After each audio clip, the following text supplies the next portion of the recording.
Hi everyone, my name is Donald Persinger, and I've chosen to do my local health campaign ad on the reality of COVID-19. This ad was done by the Washington State government. So here's the pretty basic black and white banner ad that was done by the Washington State government. It highlights some of the negative outcomes if one were to contract COVID-19. And then it also looks at the recommendations for avoiding and preventing COVID-19. I guess you say preventive behaviors. And this is a loss framing appeal ad. It's not a gain framing because it doesn't highlight the positive aspects of the preventive actions. It more looks at the disadvantages if one were to not follow preventive actions for COVID-19. So it essentially says to the audience, by not adopting this behavioral and viewpoint, then this could be a possible outcome. And the outcome is, losing a loved one, or maybe even yourself getting severely ill or possibly dying from COVID-19. I think this is really powerful because it pretty much explains the audience what's at stake. And I think it's a big deal if the audience doesn't understand what's possible to lose here if they don't follow COVID-19 guidelines. So encoded into this ad is a lot of negativity bias. And that's awesome for this case because negativity bias, audience is going to be more sensitive to negative information. So this ad highlights the negative impact of COVID-19. Hence, they say that your mother could possibly die, or maybe a similar loved one, or even yourself. And I think it's really powerful because it essentially says, wear your mask or lose your mother. And yeah, it's better than saying, wear your mask to keep your mother. I know they essentially say the same thing, but the one that phrases it in a negative way kind of scares the audience a little more. And when it brings in negative outcomes, they're going to want to avoid that outcome.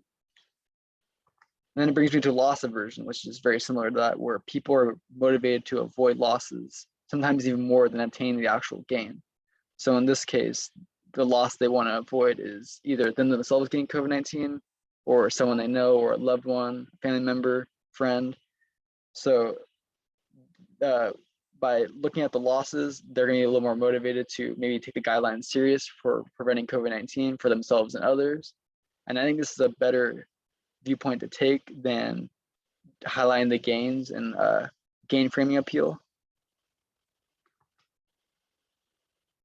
So then we're going to look at risk versus uncertainty. This is kind of a huge concept our book and slides have both talked about. And why it's huge is because prevention is uncertain. So with that comes disease prevention is uncertain.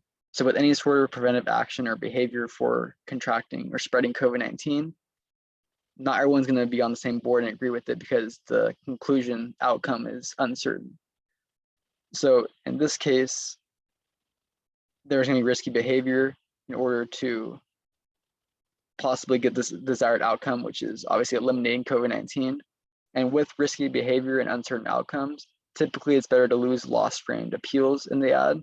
So the Washington State government did a good job here by losing a loss frame appeal versus going the gain frame route.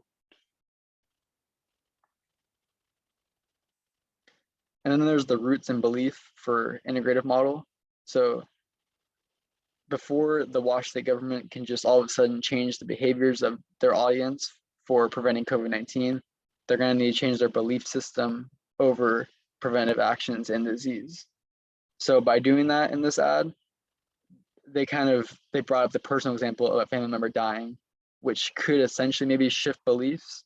And then once they shift beliefs towards COVID-19 and preventing it, then possibly that's when behaviors shift towards, using these recommendations towards preventing COVID-19 for themselves.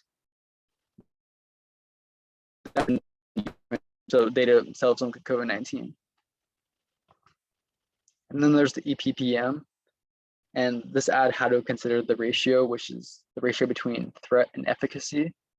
The threat's highlighted at the top where it shows possible outcomes if you were to contract COVID-19 or someone else, but then it also demonstrates the recommendations, the efficacy towards preventing COVID-19. So by balancing this threat efficacy, the audience is more likely to perform the recommended behavior because they're provided what's the worst possible outcome when getting COVID-19, and then they're given their recommendations for preventing it, so they're more likely to going to use those recommendations.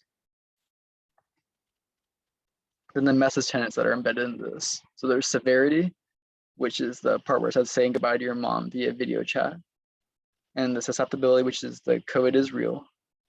The self-efficacy, which is the recommendations: wear your mask, stay 6 feet apart, and wash your hands. And then response efficacy isn't actually written, but as an audience member, you can assume that these recommendations are listed because they're going to help you prevent COVID-19.